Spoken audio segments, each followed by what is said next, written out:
جمال الوجود بذكر الإله وتصفو الحياة بنور هدى. حضور صلی اللہ علیہ وسلم کے پاس ایک صاحب تشریف لائے. فرمایا آپ آقا صلی اللہ علیہ وسلم سے کہ حضرت مجھے ایک اونٹ دے دیں. حضور نے اپنے صحابی کی طرف دیکھا، فرمایا ان کو اونٹنی کا بچہ دے دو. یہ کیا ہے حضور؟ میں تو اونٹ مانگ رہا ہوں. نے فرمایا اونٹنی کا بچہ دے دو نا ان کو، میں کہہ رہا ہوں آپ سے. پھر کیا حضور میں اونٹ مانگ رہا ہوں، اونٹنی کے بچے کو میں کیا کروں گا؟ حضور بڑے مسکرائے. حضور نے فرمایا جو اونٹ مانگ رہے ہو کسی اونٹنی کا ہی بچہ ہوگا نا، اور کیا ہوگا؟ وہ کسی اونٹنی کا بچہ نہیں ہوگا. آپ بتاؤ حضور کا جو جواب تھا وہ برحق تھا یا نہیں؟ بڑی عمر کا بھی اونٹ دیتے تو کسی اونٹنی کا ہی وہ بچہ ہوتا نا. سمجھ میں آ رہی ہے بات؟ اب حضور کا جواب برحق تھا یا نہیں، سچ تھا یا نہیں؟ نبوت اور جھوٹ کبھی جمع نہیں ہو سکتا. خیر بہرحال بات آگے نکل گئی.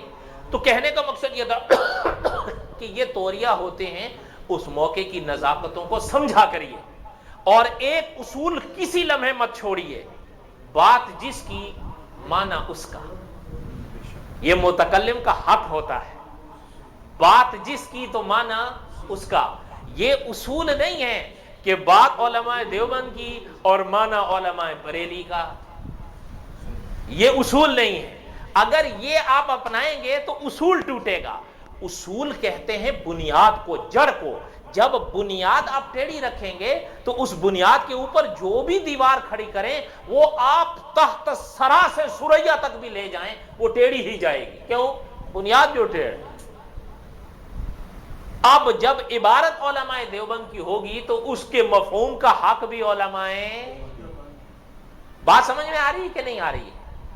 لالا آپ کو بھی سمجھ میں آ رہی ہے؟ یہ یاد رکھا کریے گا. یہ ہر جگہ یہ بالکل وہی بات ہے جیسے میں نے آپ کو سنائی تھی کہ علامہ خالد محمود صاحب کے پاس ایک صاحب تشریف لاتے تھے محفل میں، مجلس میں. تو ایک صاحب نے ان کی شکایت کی کہ حضرت یہ آپ کے پاس بیٹھتے ہیں الحمدللہ استفادہ بھی کرتے ہیں، لیکن یہ اپنی بیگم کو والدہ ماجدہ کہتے ہیں. ہم سب بھی حیران ہو یار یہ کیا مصیبت ہے، اپنی والدہ کو کیسے والدہ ماجدہ کہہ سکتے ہیں؟ میں آپ سے پوچھ رہا ہوں اہلیہ کو والدہ ماجدہ کہہ سکتے ہیں؟ ظاہر بات ہے اپنی اہلیہ کو ماں کیسے کہیں گے بابا؟ نہ سنجیدگی میں نہ مذاق میں.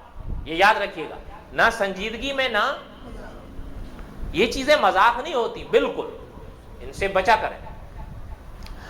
علامہ صاحب نے اس کو بلا لیا، میں کہ مجھے اس طرح کی بات پہنچی ہے.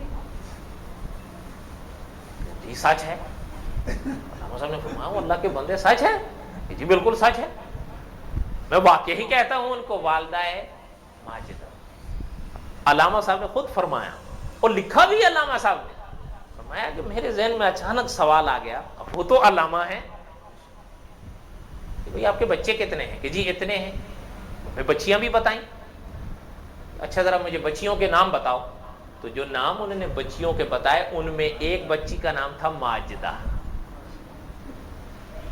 اب علامہ صاحب سمجھ گئے، انہوں نے کہا علامہ صاحب میں اس بچی کی طرف نسبت کر کے ان کو کہتا ہوں والدہ ماجدہ، کہ ماجدہ کی امی. اب آپ بتاؤ کہ یہ بات میری خلاف واقع ہے؟ کون سا گناہ کر دیا ہے؟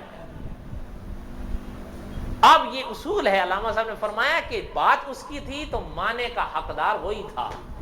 اگر بات مولانا قاسم نانوتوی کی ہے رحمت اللہ علیہ تو پھر اس بات کی وضاحت کے حقدار بھی حضرت نانوتوی ہیں کہ میں ختم نبوت کا منکر نہیں.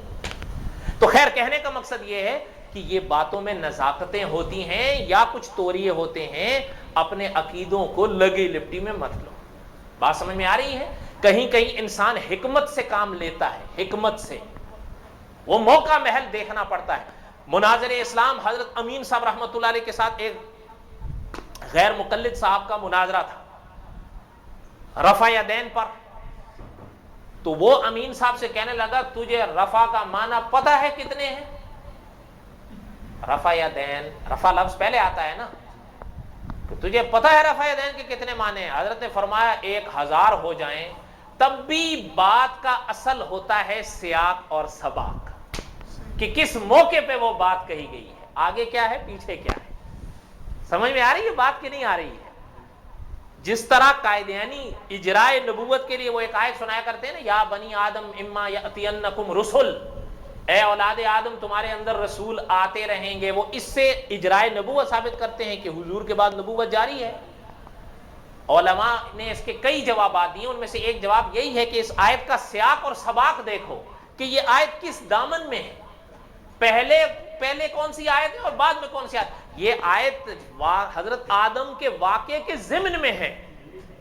پتہ چل رہا ہے کہ جب حضرت آدم وہاں سے نیچے آ رہے ہیں تو اللہ تعالیٰ یہ بات ارشاد فرما رہے ہیں، اس کا کوئی تعلق اجرائے نبوت سے حضور کے بعد۔ ایک تو یہ، اور دوسرا جواب اس کا حضرت چنوٹی صاحب رحمۃ اللہ علیہ ایسا دیا کرتے تھے کہ اس کا جواب حضرت رکھا تھا ایٹم بم۔ کیا حضرت فرمایا کرتے تھے اگر اس آیت کے مطابق نبوت جاری ہے حضور کے بعد تو وہ اب بھی جاری ہونی چاہیے یا نہیں؟ اب وہ کہتے ہیں نہیں، مرزا قائدینی پہ بند ہے نبوت۔ اچھا مرزا قائدینی پہ بند ہے تو مرزے کے بعد اس آیت کا معنی کیا ہوگا؟ جو معنی تم مرزے کے بعد کرو گے وہی معنی ہم مرزے سے پہلے کریں۔